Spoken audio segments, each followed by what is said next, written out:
Hello, Professor Ravi. Can you hear me?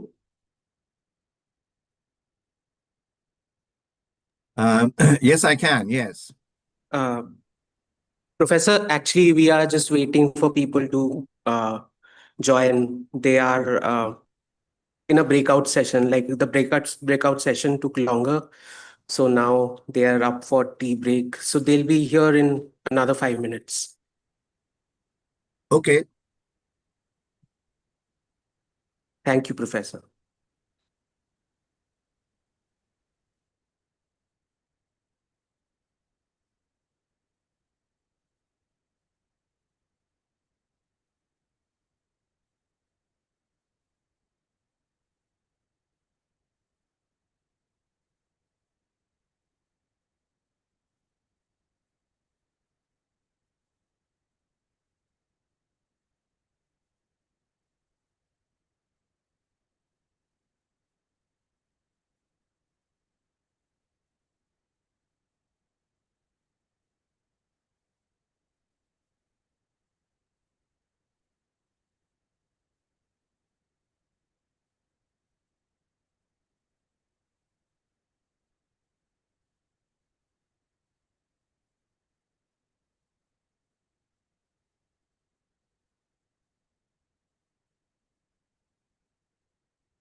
Professor Ravi, are you there?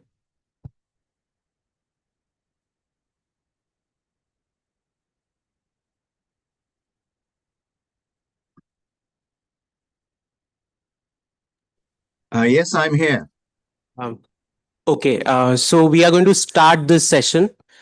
Uh, Okay, just wait 1 second. Then give me 2 minutes. Okay. yes, Yeah, just give me 1 minute. Okay. sure, sure, sure.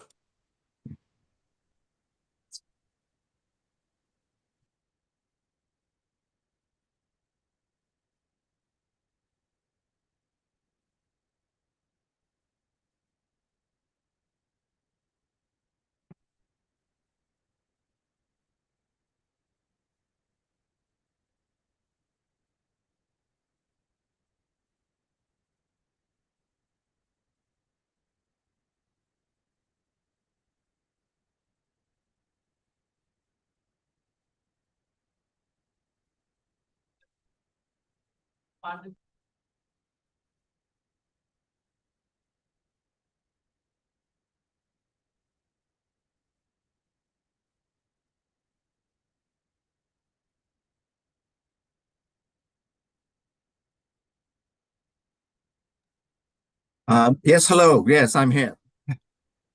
Okay, I welcome you all to this plenary sessions by Professor Ravi Kanbur. Uh, Professor Ravi Kanbur is the T.H. Lee Professor of World Affairs, International Professor of Applied Economics and Management, and Professor of Economics at Cornell University. He holds an appointment tenured both in the Charles H. Dyson School of Applied Economics and Management, in the Cornell S.C. Johnson College of Business and College of Agriculture and Life Sciences, and in the Department of Economics in the College of Arts and Sciences. His research interests include development economics, public economics, and economic theory. He has served on the senior staff of the World Bank as chief economist of Africa. He has also published in the leading economics journals, including Journal of Political Economy, American Economic Review, Review of Economic Studies, Journal of Economic Theory, and Economic Journal. He has served as the co-chair of the Food System Economics Commission, chair of the board of United Nations University World Institute for Development Economics Research, member of the OECD High-Level Expert Group on the Measurement of Economic Performance, president of the Human Development and Capability Association, president of the Society for the Study of Economic Inequality, member of the High Level Advisory Council of the Climate Justice Dialogue, co chair of the Scientific Council of the International Panel on Social Progress, and member of the core group of the Commission on Global Poverty. The title of his talk is Poor Protection: The Role of Taxes and Social Benefits in the Developing World During Crises. Uh, I now welcome Professor Kanbur to begin the talk. Thank you, Professor. Well, thank you very much indeed, and thank you so much for the invitation. I'm sorry I cannot be there with you in person and to see all my old friends and to make new ones. I hope we can remedy that very soon. So as you see, the title of my talk is Poor Protection: The Role of Taxes and Social Benefits in the Developing World During Crises. And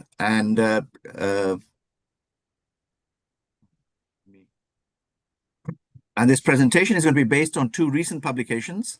One is an OUP volume that has just come out, which I had the honor of co-editing, with the same title as the title of this talk. And second is a paper in the journal International Tax and Public Finance, which you can find. And at the end of this presentation, at the end of the PowerPoint, which I hope the organizer can make available widely, there's a full list of references connected to this talk. So let me. That's the broad outline. I have 6 sections. So let me start. Of course, I don't need to tell you that governments in the developing world and indeed the world over have a multitude of tax and transfer programs.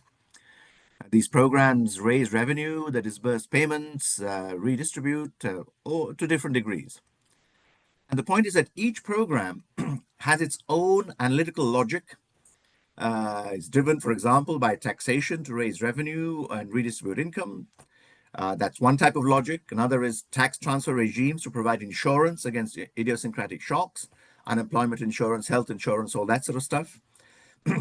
And then, of course, the ones that we're very familiar with and are at a widespread, which is their targeted transfers in cash or kind to alleviate poverty.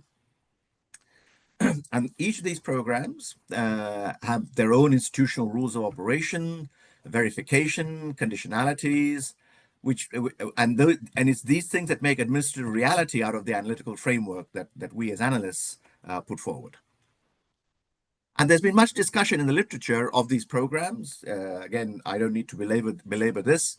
We have a lot of papers written on the detailed operation of each of these programs, on specific conditionalities of these programs. We've had a lot written on the coherence of these programs. Okay, each program may have a logic of its own, but when you have 30 programs together, are they coherent? Do they work against each other? And are there unintended consequences of 10 programs working together as opposed to each program having its own clean logic?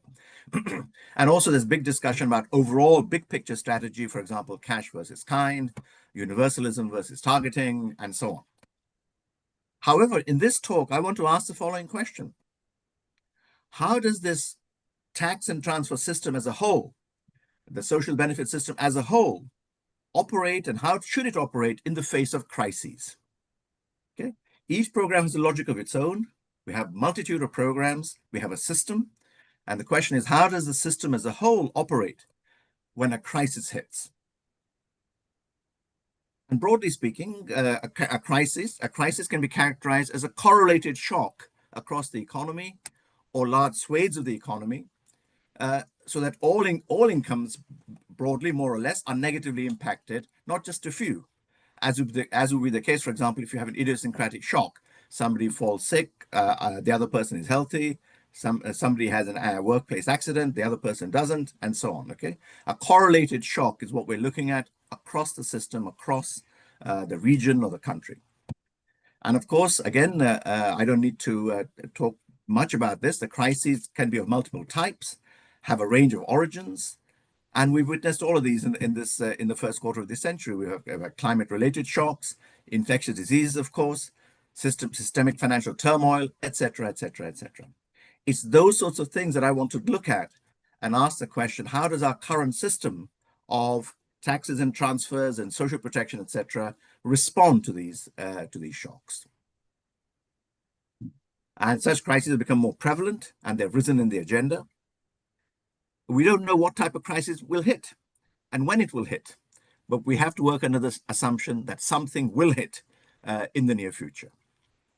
And as I said, the question I want to address is, how does our existing system on the ground, how will it react to this shock? And in particular, in terms of protecting the poor against the shock. And of course, based on this, how could we better design the systems to address the consequences of crisis? Now, before I get onto the specific analysis of crises, I want to rehearse the basic logic of transfer programs. In particular, I want to focus on the issue of targeting of transfers for poverty reduction. This is going to be a bit of a rehearsal, but I think it'll be useful to introduce notation and to get us onto the same page in terms of the basic issues. So much of what I'm going to say in the next few minutes is not going to be very new, but I think it's important to provide a frame for us to discuss the specific topic of this talk, which is crises. So let's start. Consider a distribution of income. I'm going to write it in discrete form, which is with incomes ranging from Y1 to Yn, from the lowest Y1 to the highest Yn. There's a poverty line Z, which cuts off Q poor people. That's a standard way of writing this in discrete form. And suppose we have a budget B for poverty alleviation. How should that budget be spent? That is the fundamental analytical question that we face. Okay. leaving to one side these specifics and the complexities of the situation on the ground, this is the basic analytical question that we face. And with this, we can set up two benchmarks very easily. And these benchmarks. On the one hand, we have the benchmark at one end, where there's absolutely no targeting of the budget whatsoever, so that everybody gets an equal amount. Every income goes by the same amount. Clearly, with this, there's leakage, because those above the poverty line also get transfers. Bill Gates also gets a transfer with an untargeted regime. On the other hand, if we don't want that, if we don't want Bill Gates to get that, on the other hand, there's the benchmark at the other extreme of perfect and costless targeting. That only gives transfers to those below the poverty line, and no one gets so much as to take them above the poverty line. Perfect and costless targeting. It's targeted purely to the poor, and nobody gets more than necessary to raise them to the poverty line. And these are the two benchmarks, completely untargeted and perfectly targeted. And if there's a budget B, which can fill up all these gaps, the way that I've shown it there, then perfect and costless targeting can eliminate poverty. If you have enough money and you can target it costlessly, you can eliminate poverty. Of course, if the available budget is less than this amount, we will not eliminate poverty. But we will always get greater poverty reduction than if the same budget is deployed in untargeted fashion. That's a basic logic of this thing. If targeting is costless and perfect, then you can do better for poverty reduction. Obvious. So these two benchmarks, simple as they are, I contend are at the conceptual heart of the analytical literature. And they're also the mind pictures that policymakers, practical people on the ground have when they discuss and debate policy interventions. When it is claimed by practical people on the ground that the current system of transfers is quote unquote wasteful in addressing poverty, beneath the surface of that policy claim, is a comparison between these two benchmarks. Behind all the complexities, all the administrative whatnots, it's these two benchmarks that guide our thinking, whether we know it or not. It's implicitly or explicitly, these are the two benchmarks that are present. Of course, the point is that perfect targeting is not costless. So we cannot have perfect and costless targeting. 30 years ago, Timothy Besley and we set out 3 types of costs to frame the discussion and to identify areas of further work. Of course, we weren't the first. The Indian Famine Commissioners had already done this more than a century earlier. The poor law discourses in England, going back centuries before that, had also addressed these topics. And the writings of Kautilya centuries before that, had wrestled with these core issues, with these two implicit benchmarks. So, in Besley and Kanbur 30 years ago, we set out the costs of targeting under 3 broad headings and in 3 buckets. One are the costs of the first one in costs of information and administration of a targeted system. Second are the incentive consequences of a targeted system. And thirdly are the political economy implications of a targeted system. I want to briefly look at each of these in turn as a framing device. So let's start with information costs. See, the point is, of course, with perfect targeting, every single income in the population has to be verified every transfer period. And we're going to come back to this when we talk about the practicalities during a crisis, okay? Perfect targeting, in principle, every single income in the population has to be verified because somebody above the poverty line could claim to be poor. Perfect targeting means you have to keep them out, which means you have to verify the incomes not only of those below the poverty line, but of those above the poverty line who come to claim the benefit. This, of course, is very costly to do administratively. What are we going to do in response to this? There's now a very well-developed literature to which many of us have contributed on indicator targeting and self-targeting. What are these two things? Indicator targeting uses easily observable but unchangeable characteristics to differentiate transfers across groups. And it's the statistical properties of these groups which guide us in how much money to give to each group. And the Groups can be regions, landholdings, gender, ethnicity, etc., etc. So that's indicator targeting, also known as proxy means testing, which I'm going to come back to. Self-targeting sets up an incentive structure so that only those in the target group will come forward. And this is like employment guarantees at a low wage, when you subsidize coarse grain rather than fine grain, etc. Okay. And these approaches, in their own way, economize on the costs of assessing every single income in the population. They economize on the administrative costs. So let me turn now to incentive effects. And this is very interesting, I think, and very important because there's still not such a clear understanding of these things. A little reflection on what I described to you as perfect targeting, which is that money goes to the poor and only to the poor. A little reflection on that should convince you that what that system is a 100% marginal tax rate on the poor. Why is that? Think of a person who is one rupee below the poverty line. Of course, perfect targeting means we're going to give that person 1 rupee and only 1 rupee to bring that person up to the poverty line. That's what's meant by perfect targeting. Suppose now this person, with their own effort, earns an additional rupee in the marketplace. Well, perfect targeting requires that you take away the 1 rupee that you are giving him or her. So when that person earns, if you're in a perfect targeting regime, when that person earns 1 rupee more, you give him 1 rupee less. I have just described to you a 100% effective marginal tax rate. Okay. Economy should be up in arms against this. Okay. And that is a definitional feature of perfect targeting, a 100% marginal tax rate. And this balance between high marginal tax rates, which are implied by perfect targeting, and the incentive effects, can be assessed using optimal income taxation models, and many of us have worked on that. So that's the second big bucket. Administrative costs is the first one. Incentives is the second bucket of issues arise with targeting. And here's a third one, political economy. See, so far I've assumed that the budget is given. The budget comes from somewhere. But what if the budget is itself endogenous to the political economy of the society?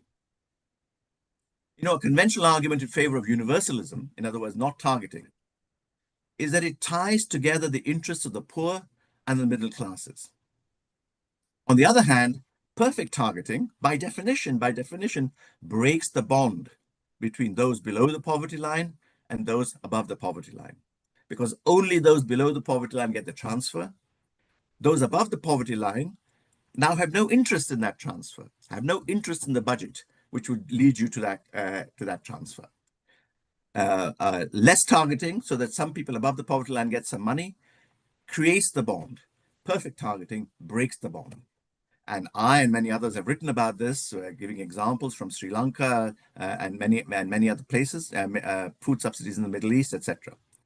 The bottom line is that fine targeting, perfect targeting in the extreme, could actually end up coming with smaller budgets for poverty reduction, because the interests of those above the poverty line are now no longer consonant with the interests of those below the poverty line. One can do formal models of this, and one can do practical examples of this as well. So these are the discussions and the trade-offs in the conventional discourse on the design of tax and transfer regimes with distributional objectives, with poverty objectives. And quite rightly, these take up the lion's share of the analytical and policy energy, quite rightly. But as I said, I want to consider what you might think of as being a new frontier, which is how do crises affect this whole discussion? But before turning to the crisis, I want to take one of these 3 buckets that I said and just talk a little bit more in some detail about that, just again to begin to unpack that, to show you how this logic and this argument works, and also the discussion which is going to be relevant for our discussion of crises later. So let me turn to the one of the 3 buckets, administrative costs, just to talk it through a little bit more, just a little bit more. Obviously I'm not going to be able to go into great detail in it, but just to elaborate on it a little bit more. I'll leave the other 2, incentives and political economy, to one side for now. As I said, a long-standing debate in targeting concerns the administrative costs of finely targeted programs. Intuitively and analytically, perfect targeting requires the evaluation of each and every single income in the population. And the costs and impracticalities of this lead to, as I said, indicated targeting and self-targeting as devices to address this. And the general principles behind this thing, the general trade, are quite well understood. Here it is. For a given total budget, finer targeting costs more administratively. And therefore, less is left for the actual transfer because you're using part of it, part of the budget, for the administration. However, if you have a finely targeted system, the transfers that do take place do more to reduce poverty. Therein lies the trade-off. You have to have some costs to have, so you're going to use up some of the budget for fine targeting, but what's left will be better used to reduce poverty. The central point is that we have to take these two together. We have to consider these two things together. Okay? And the key indicator is cost effectiveness, meaning by that, what is the poverty reduction per dollar of budget expenditure, which includes the transfers plus the administrative costs. Typically, we don't include the administrative costs. We just say, well, here's a total transfer. How well does it go to the poor? But what about the costs that are needed to transfer that to the poor? We need to consider total cost effectiveness, poverty reduction per dollar of budget expenditure, including the transfers plus administration costs. That is what is needed. Now, there's a considerable literature on administrative costs and the gains from targeting. I'm going to actually take only two examples here just to illustrate. Hannah and Alkan, and these references are given at the back of the PowerPoint.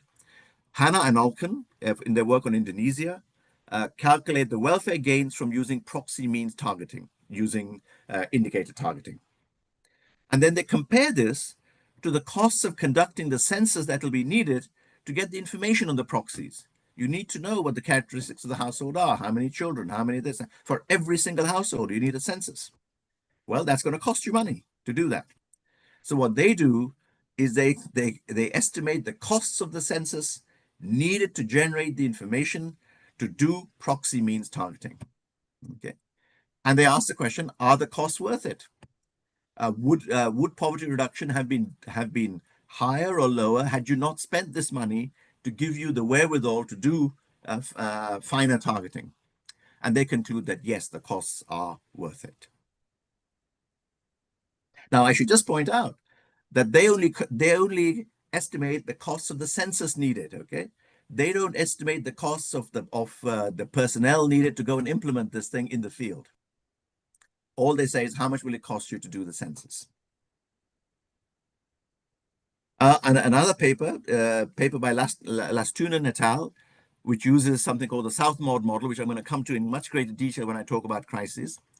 They use a simulation model to consider the cost effectiveness of a range of programs, means-tested benefits, proxy means-tested benefits, public works programs, and so on. And what they do is the following. They say, let's take the actual system on the ground. We will then simulate the poverty reduction that program causes by in simulation mode taking away that program.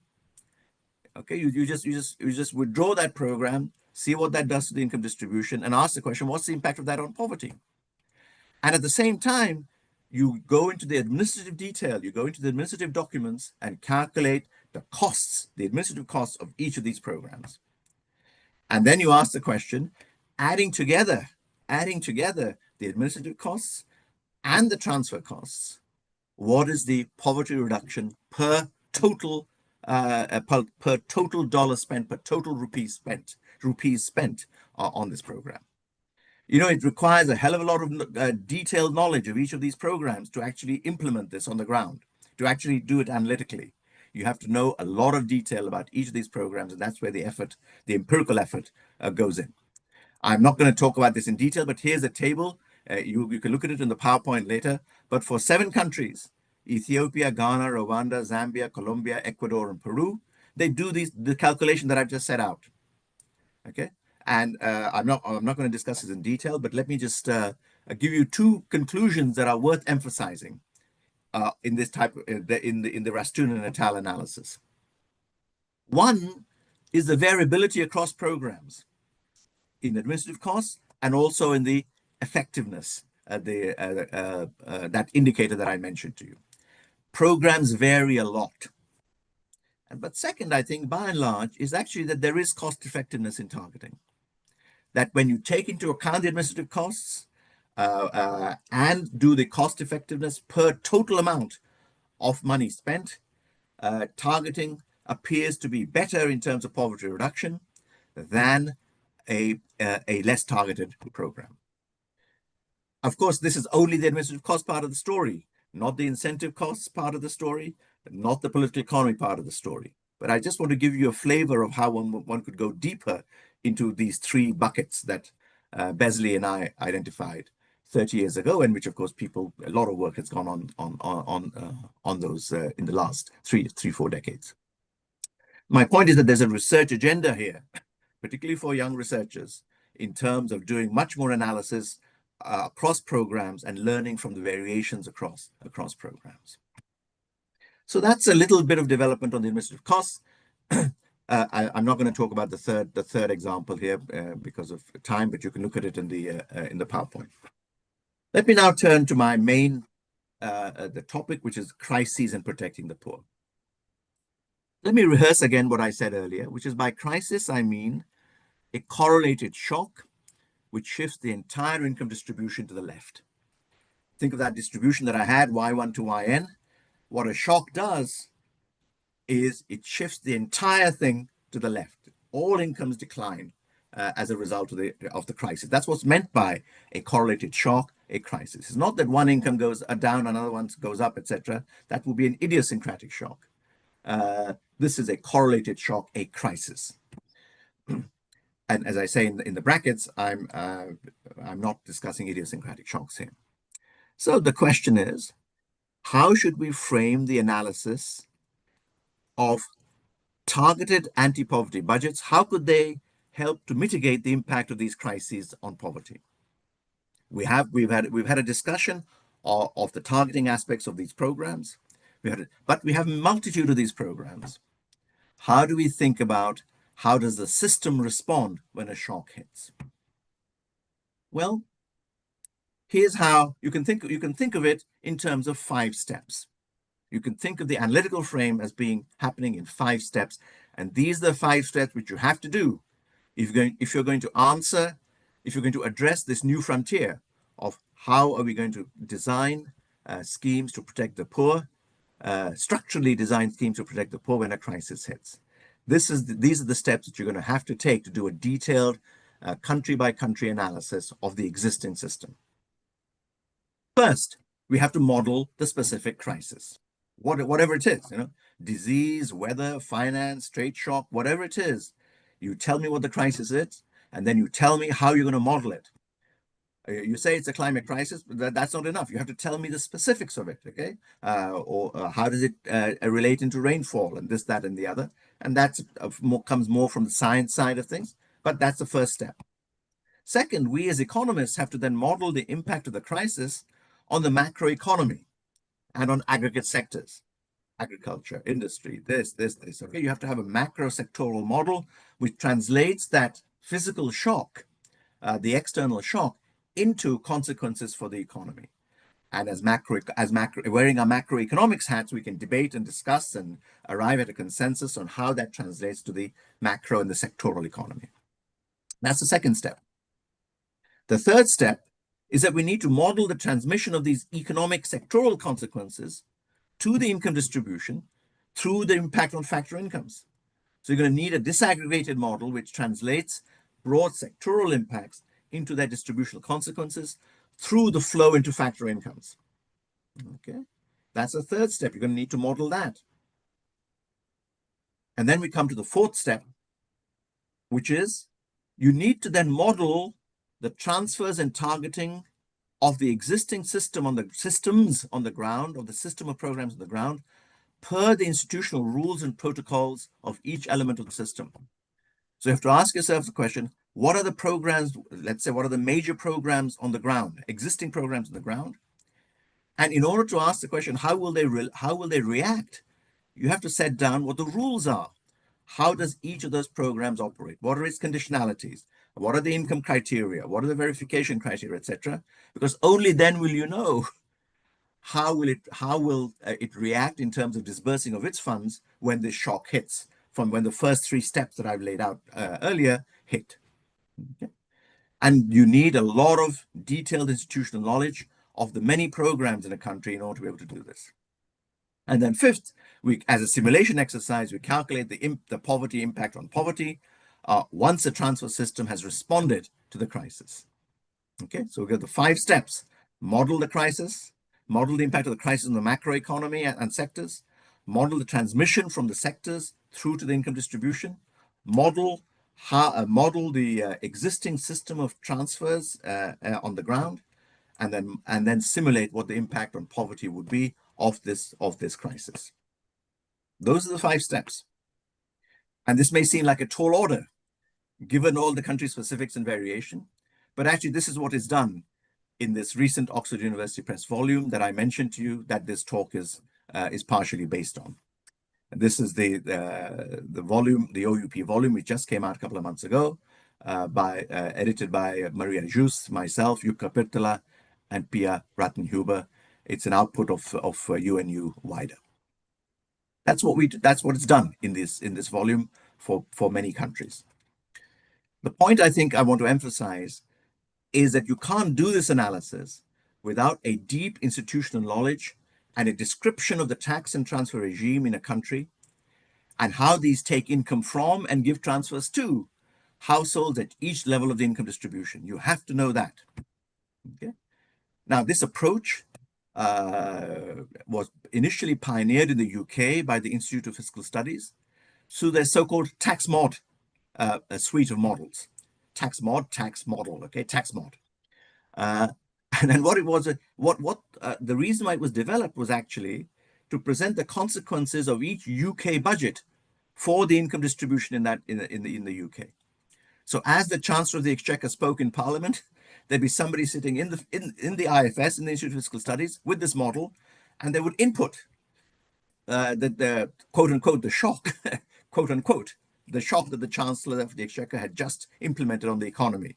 I'm going to do this. I'm going to introduce the VAT. This, blah blah blah. Whatever it is, they would input that into the model, and with those 5 steps, and out would pop the implications. Let's say for the poorest 10% of the population, and by the evening, these numbers will be in the press. Okay, so this approach was pioneered at the IFS, at the Institute of Fiscal Studies in the UK, 35-40 years ago. The approach was then spread to Europe through the so-called Euromod suite. You can get the name nomenclature now. Okay, you went from tax mod for the UK to Euromod, and then over the last 10 years, 15 years, it has been extended to countries of the global south in the South Mod project. They're now South Mod. Okay, and the papers in this volume are actually the output of this evolution and of this project. And the papers in this volume range across a large number of developing countries where we have these South Mod models in place, because you need those. You can't do this analysis without that. And the specific countries in the volume, they're mainly from Africa and Latin America: Ghana, Mozambique, Tanzania, Uganda, Zambia, South Africa, Ethiopia, Argentina, Bolivia, Colombia, Ecuador, Mexico, Peru, Uruguay, Vietnam. So mainly Africa and Latin America. We haven't the work hasn't yet been done in the detail for Asian countries. And as might be expected, over the last 5 years, there's a particular focus in these papers on how systems cope with the COVID crisis. That's the practical thing that many of these papers look at. In the next section, I'm going to take us through a specific case study just to show you the nuts and bolts and the nitty-gritty of doing this thing. But before that, I want to summarize in very broad brush terms. I also have my eye on the time. I was given 45 minutes, so I'm going to, and we're running a little bit late, so I'm going to try and speed things up. But before I do a specific case study to give you a nitty-gritty feel for these things, I want to summarize in very broad brush terms the general overview that we get from these 15 countries, and actually many more if you include the cross-country regression analysis that one finds in this volume. The biggest find, the most important finding that I want to emphasize across these countries is that automatic protection of the poor against crises provided by the current set of arrangements is very limited in developing countries. That is the single biggest finding that this empirical work finds, okay? That the automatic protection by the existing system to the poor is very limited. Now you might think, well, that's understandable because these programs have logics of their own, which I touched upon. Each program has its own logic and it was designed for a particular reason. It wasn't designed necessarily for the crisis in hand. But there's a tendency to claim, oh, we have all these schemes and they'll do something. Well, they're not doing very much according to this empirical research that's been done in this volume. I think that's the single biggest finding that I want to highlight. And what that means, which is the second bullet, is it underscores the importance of conducting for each country on a country by country basis forward-looking stress testing, and I'm going to come back to this, stress testing, so that each country can begin pragmatic reforms to better prepare for the crisis of the future, whatever that is. As I said, we don't know what it's going to be, we don't know when it's going to hit, but we know for sure there's going to be something in the near future. Okay. And the details of policy design, of course, are going to vary country by country, and we talk about this in the volume for each separate country. And it'll be determined by administrative capacity and so on. But the single biggest thing that I want to highlight is that automatic protection of, one might have thought that this massive set of programs that we have on the ground would give good protection to the poor against crises. These empirical findings for these countries seem to suggest the contrary. There's some, but not as much as we would like. I also want to raise an analytical point, which I think might be of interest to researchers working in this area. And this is an interesting point which queries our basic intuitions, which might arise from our intuitions on targeted versus universal system. Okay. Consider the following thought experiment. Remember, go back to the two benchmarks. I have a given budget, and I'm using it in the first benchmark in completely untargeted fashion, so that there's leakage to Bill Gates. And the second one is perfectly targeted, so it goes to the poorest of the poor. Costlessly, it goes to the poorest of the poor. Okay. And as we said, if you ignore the costs, then perfect targeting is better use of the given budget. You might think, therefore, that to be in a perfectly targeted regime is better also from the point of view of a crisis when it hits. That's what you might think. Well, it turns out that this instinct needs to be examined a little more closely. I'm going to talk intuitively now, and then the detail is given in the next set of PowerPoints, but let me just talk to you intuitively and directly. Go back to that picture that I had of the income distribution and a given budget. Okay? Before coming to the crisis point, consider the budget B, and the two benchmarks say that it is better to target, to have a perfectly targeted regime than to have an untargeted regime if your objective is poverty reduction. Why? Because there's leakage. Bill Gates gets some money in the untargeted version. Okay, now consider the thought experiment where the budget goes up. Is it better for you to be in a targeted than an untargeted regime to make use of the increased budget? The answer has to be, it's better for you to be in the targeted regime. Why? Because the increment of the budget will only go to the poor in a targeted regime, whereas some of the increment of the budget will go to Bill Gates in the untargeted regime. So the impact on poverty of the increase in the budget is higher when you're in a perfectly targeted regime. All that makes sense. But now consider this. Now consider a decrease in the budget. What if the budget goes down by 100 million rupees, not $100 million, not goes up by $100 million? think this thing through. It's a perfectly targeted regime. Only the poor are dealt with. So an increment goes only to the poor, but a decrease will come only from the poor people's pockets because it is a perfectly targeted regime. Okay? So in a world of decreasing budgets, a perfectly targeted regime hits the poor the hardest. Because in an untargeted regime, some of the money was going into Bill Gates' pocket. But when the budget goes down, some of the money of the decrease will come from Bill Gates' pocket as well. In a perfectly targeted regime, only the poor will pay for the decrease because that's what's meant by perfect targeting. Again, these are benchmarks.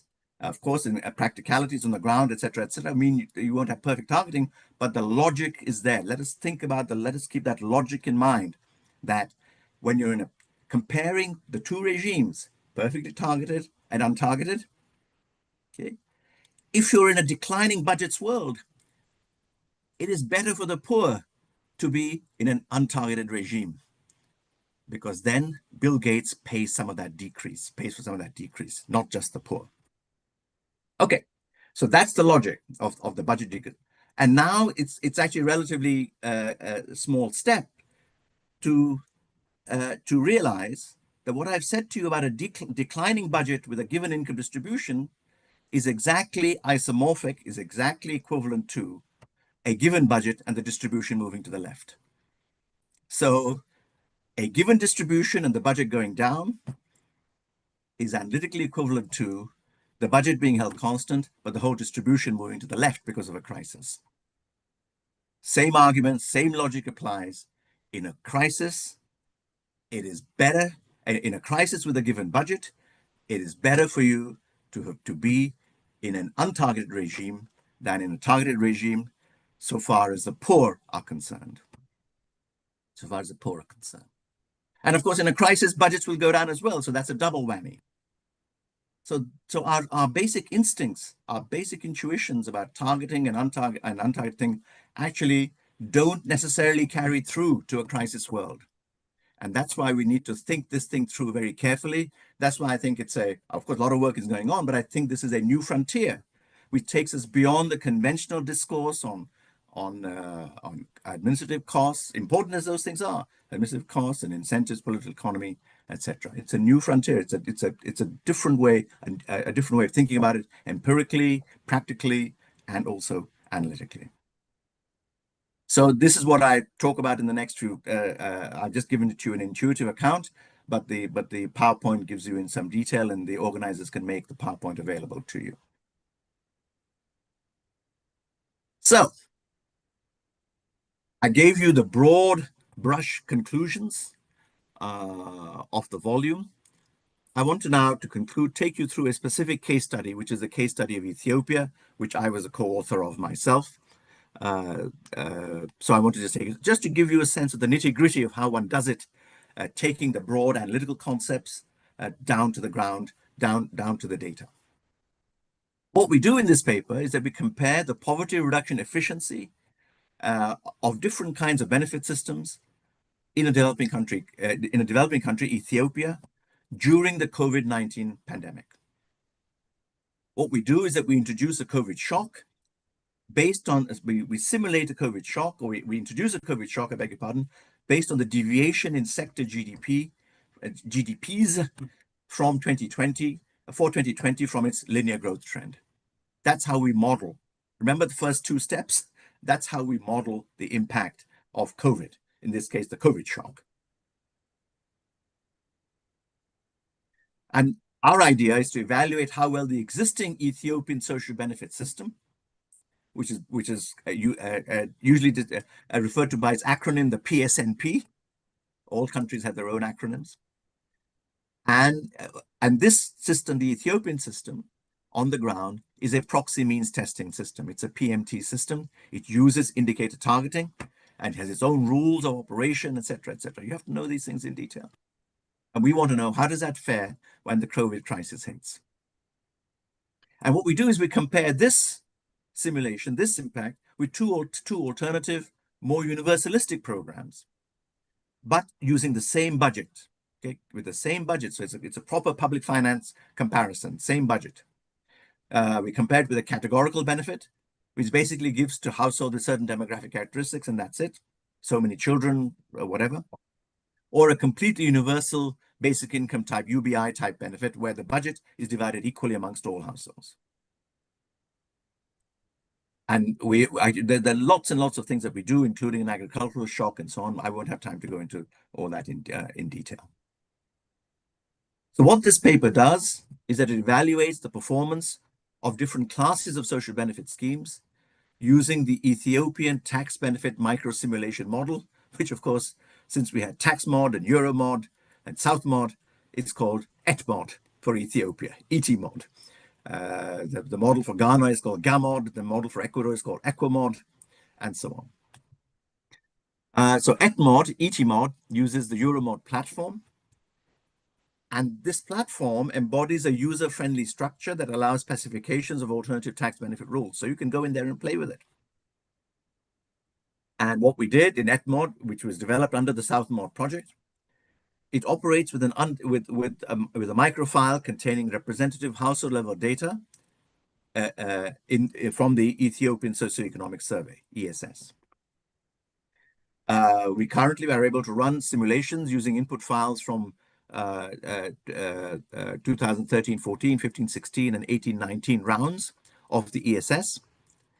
And we can also cover policy systems, the actual policy systems on the ground for the period 2014 to 2021. In other words, somebody has gone in there and translated the actual administrative rules of these programs to the model context. And the results presented, which we present in this paper, the input file is for the 2015-16 waves of the survey, and the data contains 5,000 unique households and 23,000 individuals. Just a little bit of nitty-gritty detail so you know what lies at the back of this. And I won't go into this detail, but it just gives you some more detail which you can look at in the PowerPoint. And furthermore, I should say that the ETMOD model, the Southmod suite of models, the third bullet offers flexibility. They say, well, I don't like your poverty measure. What about distributional scales, alternative scales and equivalent scales and so on? Well, the model allows you the flexibility to do that as well. You bring your equivalent scales and the model will do the analysis. What we do, as I said, is we calculate the results for three different types of benefit systems. The existing system, the existing proxy means tested system in Ethiopia, a categorical benefit system, which is a little bit more universal, and then finally a completely universal system of benefits. And government expenditure on these things is kept the same throughout. That's the public finance comparison that one must always make to understand that one has to do an equal outlay comparison. So what did we find? There's a lot of country-specific detail. You can look at the paper in detail yourself. It's a wider working paper and so on. So you can look at all of these, all of things in some detail. But I want to highlight two things which are consonant with what I've been saying. If the profile of the poor changes due to a crisis, the original targeting, the original proxy means targeting, performs less well. And the increase in poverty then is less with more universal systems. Okay, so if the profile of the poor remains constant through the crisis, then the targeting system works. But then having a better targeting using those proxy means works better than a universal thing. But what if the crisis changes the profile of the poor? And you can't go in and within 6 months alter your complete administrative system. You're working with the old administrative system when the crisis hits. Okay. And therefore you're using the wrong set of targets because this crisis has changed that profile. And that's what we find in the Ethiopian case and in all these different countries' case studies. And it's basic intuition, okay? If the crisis changes the profile of the poor, and you're still using the old profile, because administratively you can't change that very easily, then what use is what use is the targeting when you're targeting the wrong thing? In that context, a more universal thing, which of course has leakages, but a more universal scheme is more broadly based and may capture some of the new poor, so to speak. And that's what comes out of this analysis and out of the other country analysis. And the second point, I've sort of alluded to this before. Actually, despite all these complications and so on, despite the thing, the actual social assistance budget in Ethiopia is very small relative to the depth of poverty. Let's face it, the transfer things are quite small in many of these countries.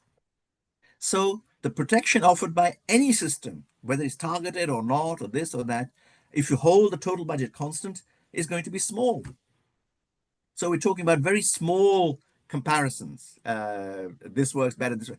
Overall, the systems are not sufficiently well developed to address poverty generally, but also to address poverty during a crisis. So that's some detail on this thing. So let me now conclude with a view on time, the main thread of my argument.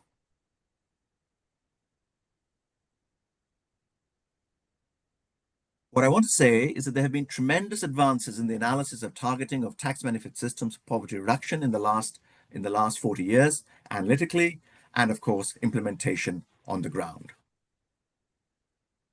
But here's a new frontier. How well does this plethora of existing systems, existing schemes, each with their own specific logics and administrative arrangements, how well does that combination of schemes protect against a correlated shock, a crisis? This is less well understood. A lot of work's going on, of course, on this thing, but it is less well understood, and I think could bear work done by our young researchers who are there at the conference. This, I believe, is a new frontier in analysis and policy, since crises are here to stay. In my own writings, I have proposed the systematic development of an analog to FSAP. Some of you will know what an FSAP is.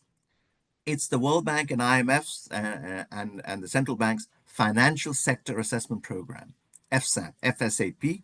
What does an FSAP do? What an FSAP does is that it does stress testing on the existing financial system in the face of simulated crises. So what an FSAP team does when it goes into a country, first of all, it gets a description of the financial system. It models the financial system, and then it says, let us imagine different types of crises. Let us imagine a collapse in tourism. Let us imagine a pandemic. Let us imagine this. And then we model that and feed it through the system and ask the question, how resilient is the financial system to that crisis? We do this all the time. It's called the FSAP, the Financial Sector Assessment Program. I have proposed that we should do SPAP, a Social Protection Assessment Program, which stress tests the current social protection system in the face of crises of different types. This would then highlight areas for reform. Just as the FSAP, it's a simulated crisis that you're doing. And what that does is it highlights weaknesses in the system. It highlights weak points where you then need to work with regulation and so on.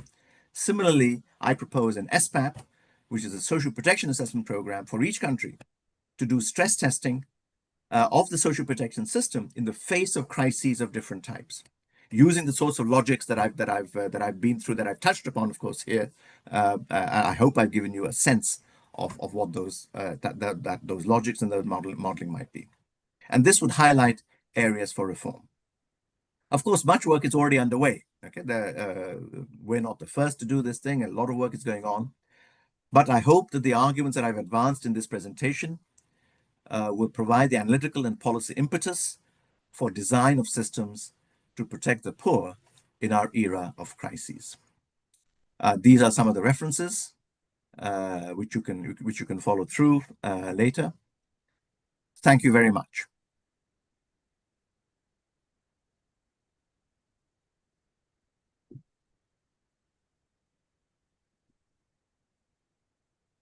Thank you, Professor, for the insightful talk. So we'll open the floor for questions. Uh, Please rise and speak.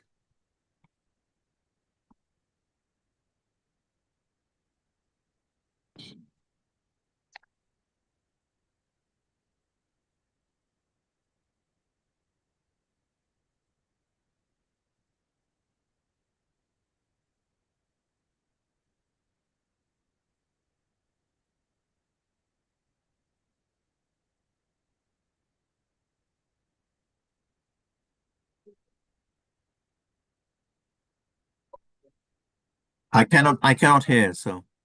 I'll ask a question.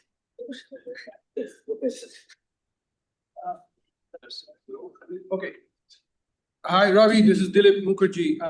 So question I want to ask you is that designing protection systems, not just in the face of crises, but in order to confront problems of shocks faced by households, even if they may be idiosyncratic, that itself, I think, is a challenge that has not been addressed.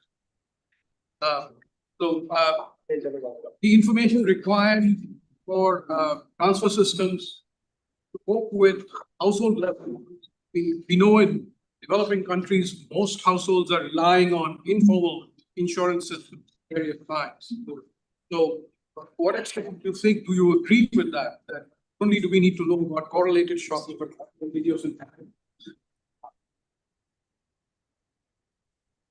Yeah. So, again, of course, my own work has focused on the more correlated shocks aspect of it recently. But the generic point I think I would make, and I'd be interested to get your reaction, Dilip, on this thing, is that the informational aspects of this, informational dimensions of this, I think are quite severe, and that, at least to me, it tends to push us in the more universalistic dimension.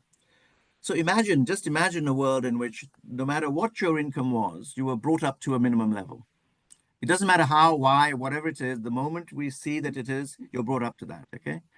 And with that, so to speak, universal system, in some sense, almost any type of shock will be taken care of. You wouldn't need to go into great detail about how and why and so on and so forth. It's simply the moment your income goes below this thing, you're raised to that level. Okay.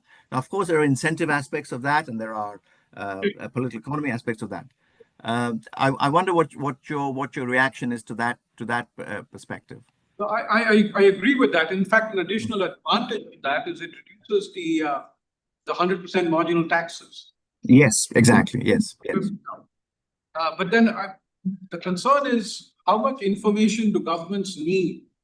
I mean, the information needed would be considerably more than what is. I mean, already the informational requirements for good anti-poverty targeting are challenging enough, but the informational requirements to incorporate household level shocks would be even more. Yeah. So I would. I think that's that's exactly right. I think so. I guess the sort of analytical problem then, Dilip, would be a little bit in the direction of Hannah and Alkin, which is to say, if suppose almost to use a proxy targeting of a particular type. Proxy means target particular type. To what extent would that? Of course, there would be leakage as a result of that. But to what extent would that mitigate the administrative costs and the incentive costs?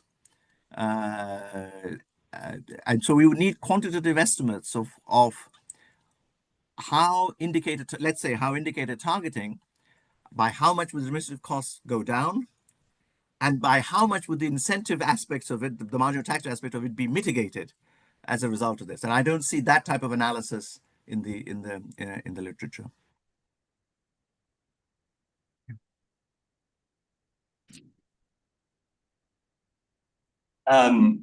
So you mentioned how like the degree of informality in a country can affect the balance. Who is that speaking, please? Sorry, right here. My name is Rochelle. I'm a Fulbright scholar from the US doing research in India for the year. Sure. I wanted to ask about informality. You said how the degree of informality in a country can affect the balance between universality and targeting, presumably because people in the informal sector are harder to target. Do you think that mistrust and distrust act in similar ways? So in the US and UK, we see a lot more distrust of government, of economic systems. And in those environments, would you prefer universality as sort of a general rule?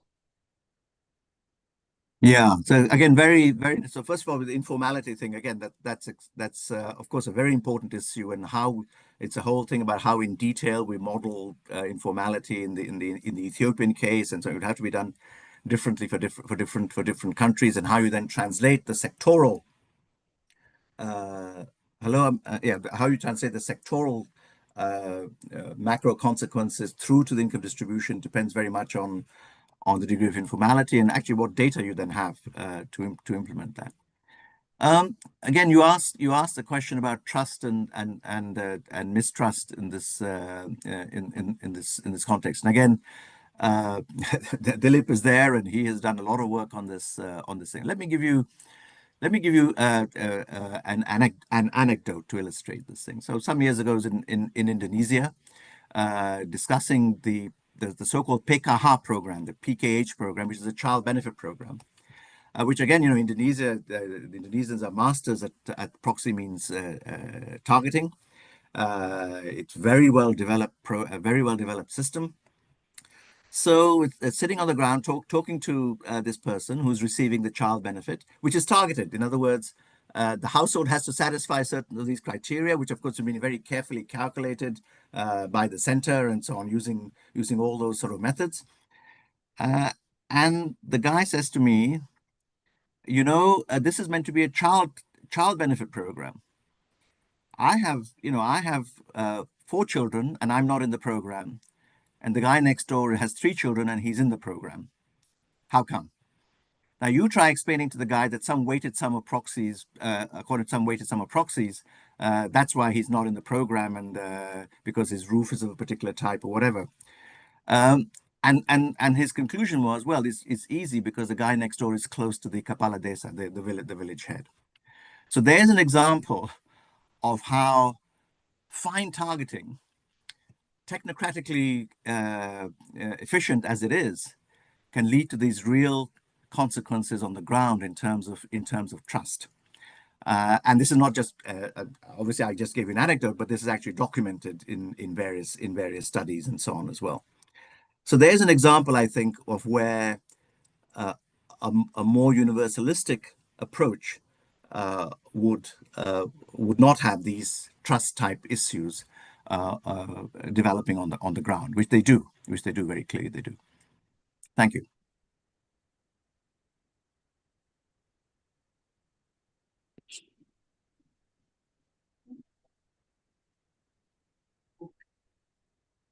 Hello, Professor. I'm Shashank. I'm a freshman at the university. My question, in your paper that you analyzed, my question is particularly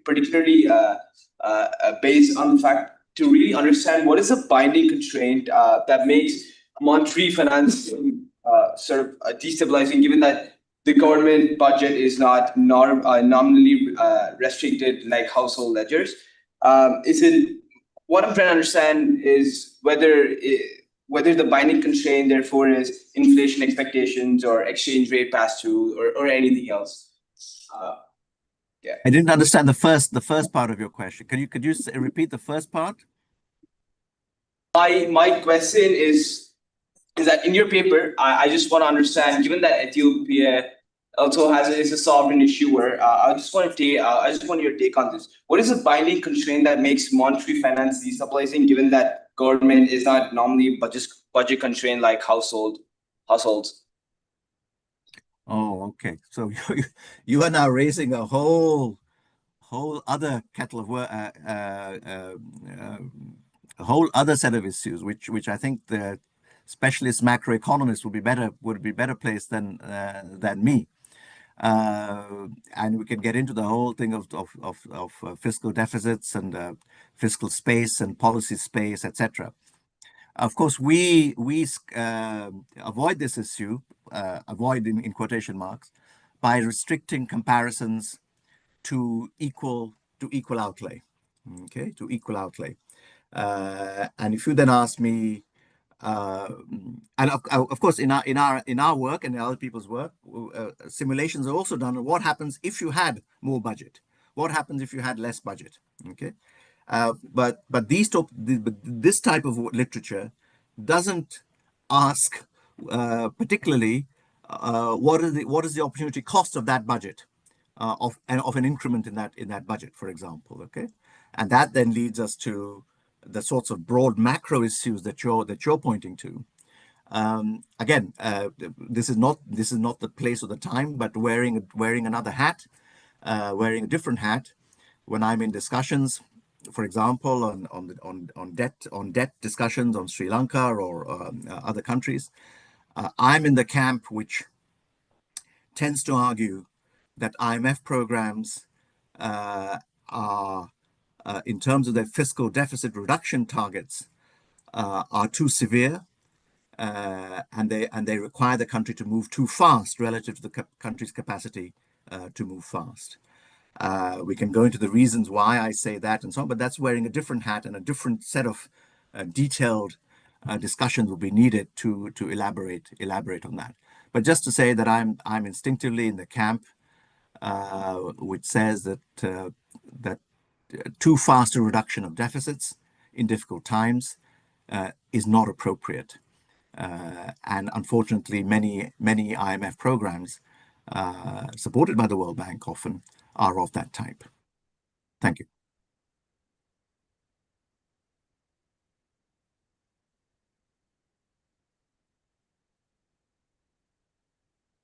Hi, I'm Sangeeta Bansal from JNU, and I just had a comment related to trust and this fine targeting. So an argument against fine targeting could also be, discretionary power in the hands of administrators and the corruption which we see so prevalent. So I think that's another argument against fine targeting. Thank you. That's and of course there's been some empirical work on that as well, and I would say that the jury is out very much on that. Thank you for that comment.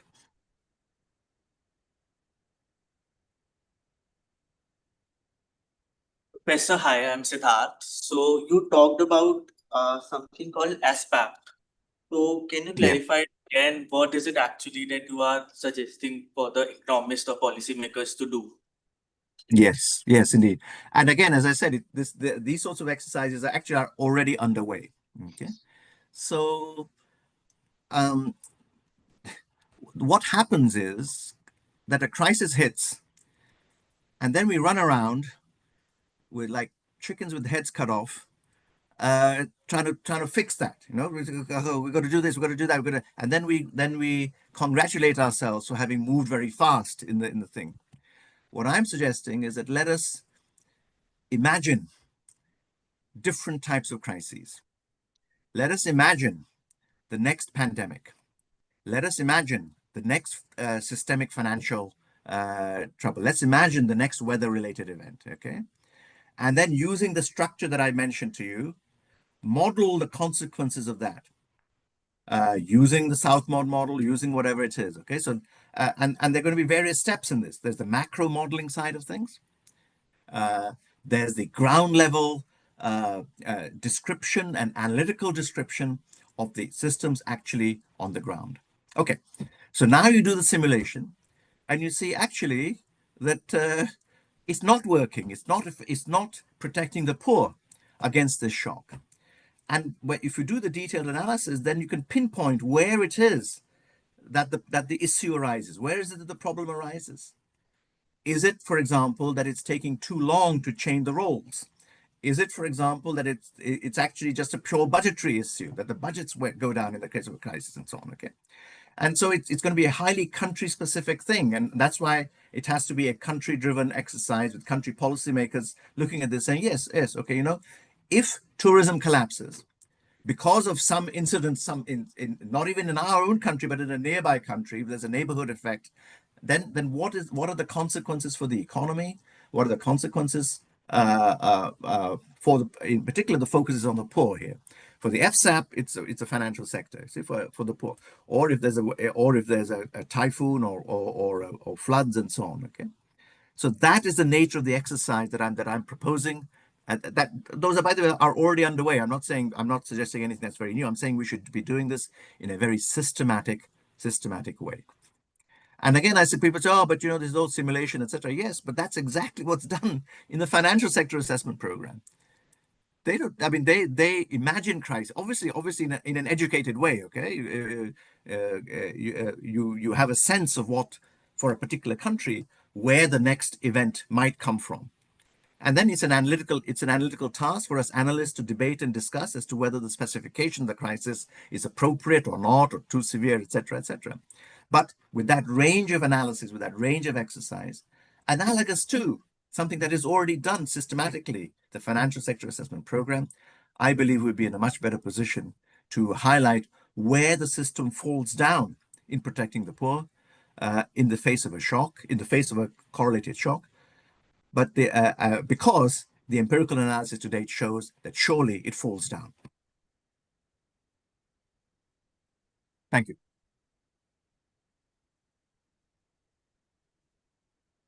Thank you, Professor.